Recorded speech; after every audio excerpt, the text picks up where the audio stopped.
New York Times breaks this story out in December of 2017. It explodes. It's a tremendously important story. It changes the UFO landscape forever, but it gets some things not quite right.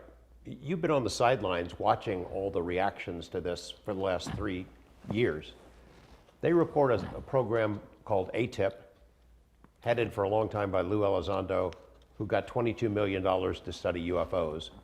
And the reality is the $22 million was what went to you and AAWSAP to study much broader subjects than UFOs. And you did interact with Lou Elizondo back and forth, and the AATIP folks. But you were the big program. That was what was left over, right? Is that right? Yeah, we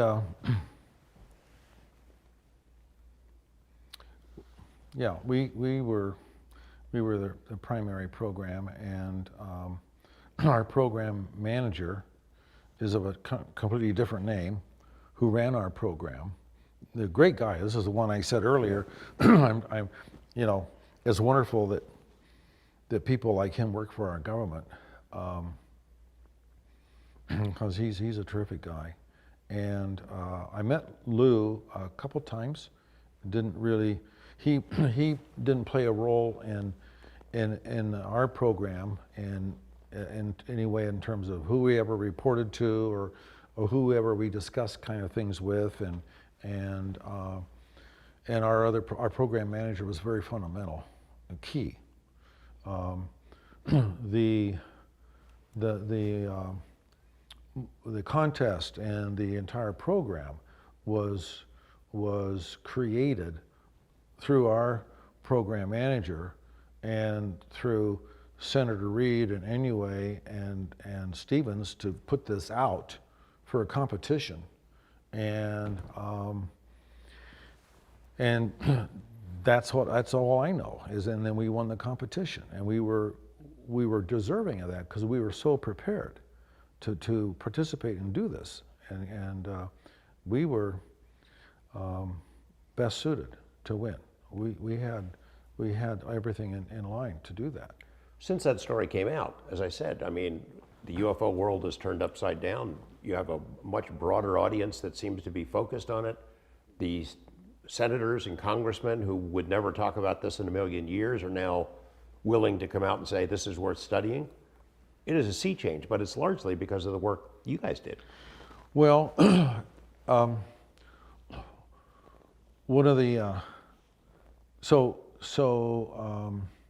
with the Tic Tac off the coast of San Diego, the event in 2004, we just serendipitously happened to hire on our team in 2008 one of the pilots of the group that saw the Tic Tac underwater, the churning of all the water and underwater, and then as it came out of the water, and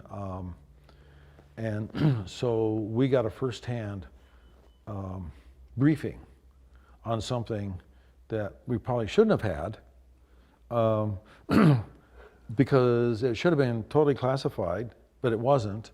It wasn't even acknowledged, In fact, it was ignored, right? It was ignored. It was completely ignored, and the FLIR videos were put in drawers in places that subsequently a friend of yours and mine, who up until just very recently ran the whole program for the United States, right, of things off the East Coast and West Coast and so forth, and he just ran it, and so he is the best qualified person to run this program the United States has.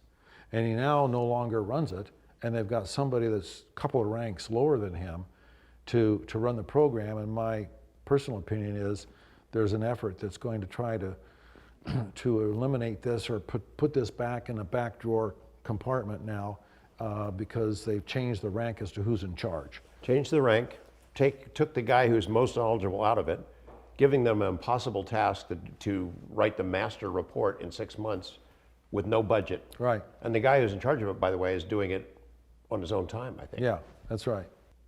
We had a lot of ducks in a row, and we had bought facilities, spent many millions of dollars in buying buildings, and I did have a large program to do a major construction on this property, besides what we already have here.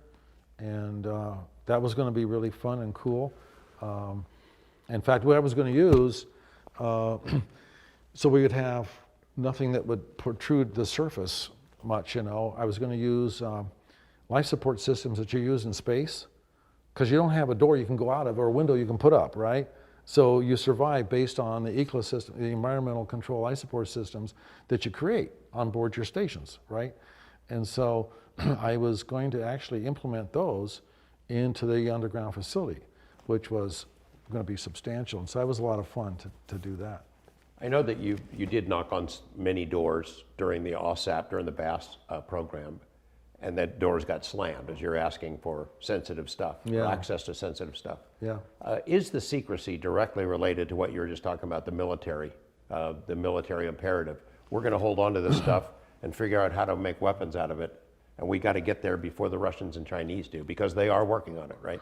Yeah. Yeah, there's definitely crashes been reported in Russia, and I've heard of them in China, South America, Brazil. They're scattered all around, almost as though they've been deliberately done. Let's just salt, scatter the seeds around and see what happens. So, you would hope that people that have custody have a sense of responsibility to and accuracy in estimating what's going to happen with something that you put in the hands of people that are not equipped. It's premature for them to be able to handle something that you've just put into their hands, and they would weaponize it. So I just would hope that that doesn't happen. How what are the scenarios in which that could happen maybe, but you're just hoping that those scenarios never occur. Which would be, obviously, if another country develops very unique capabilities, and it appears as though those capabilities are beyond what logically could have been generated from where we are science-wise now, that might change the philosophy of people here that have access to something. And so what that might do is, instead of having just a very few scientists work on super unique kinds of things, you would have a Manhattan Project. That's what it needs, right? If you have a Manhattan Project in today's communication world, how do you keep the cat in the bag? Yeah. How do you keep control and maintain control without having all of a sudden you've generated a mad mutual assured destruction kind of philosophy, which worked in the 50s and 60s and 70s for nukes, but this is something different. Did you learn anything through BASS, through AAWSAP program, about consciousness? I mean, you cast a wide net. You were looking at big picture stuff, how different phenomena might interact. Not only just technology, but big picture, ethereal stuff. Did you learn anything about consciousness during that has affected the direction that you're about to take, the leap that you're about to take? Yeah, there were the things that were being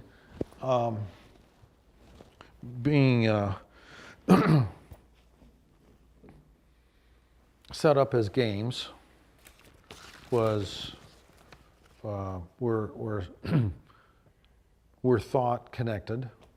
There was a spontaneity when you felt. You didn't see. Well, you didn't sense anything with the 5 normal senses. You felt something is in the room with you. So you start taking pictures. You ask, not aloud, you're thinking and asking for things to manifest on digital cameras, or you're thinking and asking for something to change the physical arrangement of objects on tables and different things. So, and if you're bringing something home with you, and an apparition is manifested, that you can start to see the quizzical look on the face of that apparition, I would say there was some kind of causal connection between the Skinwalker Ranch and something else that with whom we did not know, with whom we were communicating. And so, and it could have been ET. We don't know for sure. The bar of light, as an example, is very abnormal in the survival of consciousness demonstrations. Something like, I have not come across that in that kind of way. Not that it wouldn't fit, I just haven't come across it. I don't know anybody else that has in that kind of context. So it was a definitive bar of light. Definitive bar of light. And then it disappears. So it has the capability of appearing and disappearing, producing light, but the light doesn't, it's internal to the bar. It doesn't glow, and you've heard that many times with other kinds of objects that manifest outdoors. It's a craft of some kind, it's a ball, but it doesn't project photons. It doesn't spread its light on the ground. It's a ball that has the light, but it doesn't produce any beam effect. That's aside from the ones that do. Right. Okay, but you had talked about the ranch as having discarnate entities, maybe. They certainly were discarnate in many ways. Looking back at that then, is that related to what you're about to embark on? Is it the same entity? And I ask it in the context of what you touched on before. As soon as you started planning and talking about this new venture, things started happening to your employees and people around you. Right? And to me. And to you. Especially in the last month. Strange things in your home. I mean, pretty dramatic demonstration. Yeah, and I, and because of the way they're happening, I'd say in the passing of my wife, as you know, I lost my wife, we were married 55 years, and she passed on the 19th of February of 2020. And I thought that, and actually I was surprised that she was the roughest of the deaths compared to my father, my son, and my grandson. She was maybe the most difficult to deal with, and yet I am the most prepared to deal with it in spite of that. Because I thought, well, I knew the passing was happening. It was happening over a substantial period of time, and over months, and even years in terms of acquiring the disease and all that. But so it was coming. And I thought, gee, okay, this is going to be a blow and an impact. But I am better prepared now than ever to handle it. And I was wrong. Yeah, I was surprised.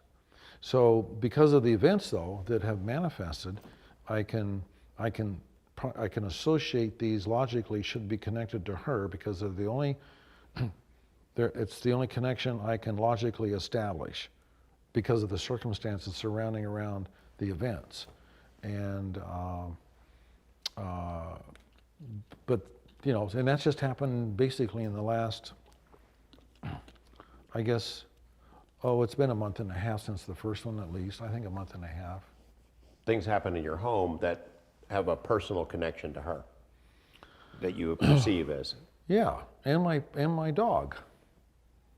She gave me orders before she passed that if our dog predeceases me, my responsibility is to have his ashes in a container next to her someplace. She dearly loved this pooch.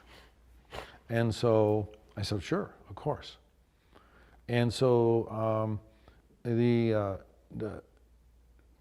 event, there's one event that had no connection to him, but another event that really, two other events that really did. And so I've had three events that were very demonstrative. And one of the events, there were three other people besides myself that were aware of this, and then just the pooch and me on the other two.